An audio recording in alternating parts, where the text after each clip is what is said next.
بسم اللہ الرحمن الرحیم۔ اس وقت رات کے 3:30 بجے اور ابھی خبر آئی ہے کہ بزدل دشمن نے راولپنڈی چکلالہ کے مقام پر نور خان ایئر بیس کے اوپر اٹیک کیا ہے۔ فضائی حملہ ہے یہ، اور میں آپ کو اس سے پہلے کہ ہم فضائی حملے کے اوپر بات کریں، میں تھوڑا سا آپ کو تاریخی پس منظر میں لے کے جانا چاہوں گا کہ نور خان ایئر بیس کی تاریخ کیا ہے۔ بیسیکلی یہ 1935 سے جڑی ہوئی ہے، جب اسے royal air force P F کے طور پر قائم کیا گیا۔ دوسری جنگ عظیم کے دوران یہاں پیراشوٹ ٹریننگ آپریشنز کیے گئے۔ پاکستان کے قیام کے بعد یہ air base Royal Pakistan air force کے تحت آیا اور اسے ایک اہم فضائی مرکز کے طور پر استعمال کیا گیا۔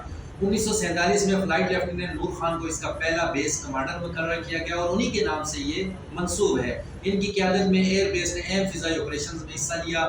1965 کی بڑی تاریخ ہے۔ 1965 میں نور خان نے اس آپریشن جبرالٹر کی قیادت کی تھی، اس کو لیڈ کیا تھا۔ C-130 طیاروں کو بمباری کے لیے استعمال کیا، جو اس وقت کے ایک منفرد حکمت عملی تھی۔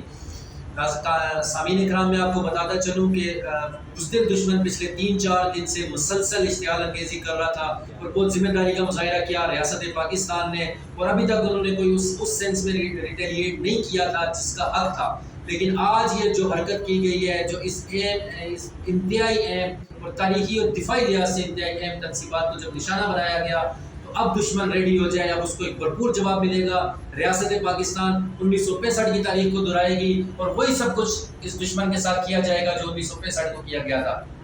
آج واقعی میں نظر آ رہا ہے کہ پاکستان کے اوپر ایک جنگ مسلط کر دی گئی ہے۔ اس کی کوئی بھی وجہ ہو سکتی ہے، اندرونی یا بیرونی، جہاں سے بھی سازشیں ہو رہی ہیں، لیکن ریاست پاکستان کو ایک ایسی جنگ میں دھکیل دیا گیا ہے کہ جس کا مستقبل بہت خطرناک نظر آ رہا ہے۔ 2 ایٹمی ممالک بالکل آمنے سامنے آ چکے ہیں۔ اس وقت کہیں پر بھی سفارتکاری نظر نہیں آ رہی، سفارتکاری بالکل بھی اس سینس میں نہیں ہو رہی، کوئی انٹرنیشنل کمیونٹی کو انگیج نہیں کیا جا رہا۔ آئی ڈونٹ نو کہ کیا ہو رہا ہے۔ ریاست پاکستان کے جو ذمہ داران ہیں وہ کیا سوچ کے بیٹھے ہوئے ہیں، ڈیفینیٹلی انہوں نے جواب تو دینا ہے، وہ کس سینس میں جواب دیں گے یہ وہی بہتر جانتے ہیں۔ لیکن پاکستانی قوم کا یہ مطالبہ ہے اس ٹائم اپنی مقتدرہ سے کہ جو آج حرکت کی گئی ہے اس کا بھرپور جواب دیا جائے۔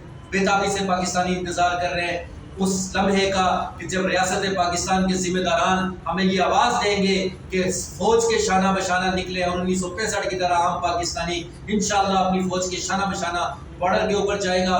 اور اب اسی چیز کو بنیاد بنا کر یہ ریاست پاکستان کے شہریوں کی طرف سے یہ ڈیمانڈ ہے اپنی ریاست کے کرتا دھرتاؤں سے کہ اسی حملے کو بنیاد بنا کر اب مقبوضہ جموں کشمیر کے اندر دراندازی کر دینی چاہیے۔ یہی وہ سنہری موقع ہے کہ جب کشمیریوں کی 70-80 سالہ جو قربانی ہے اس کا ان کو صلہ دیا جائے۔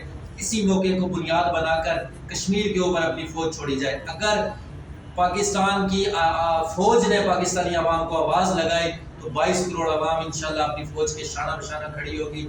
خواتین و حضرات، دیکھتے رہیے نیشن پوائنٹ۔ انشاءاللہ یہ جو شورش ابھی پیدا ہوئی ہے پاکستان میں، لمحہ بہ لمحہ آپ کو باخبر رکھیں گے۔ اپنا اور اپنے پیاروں کا بہت سارا خیال رکھیے گا۔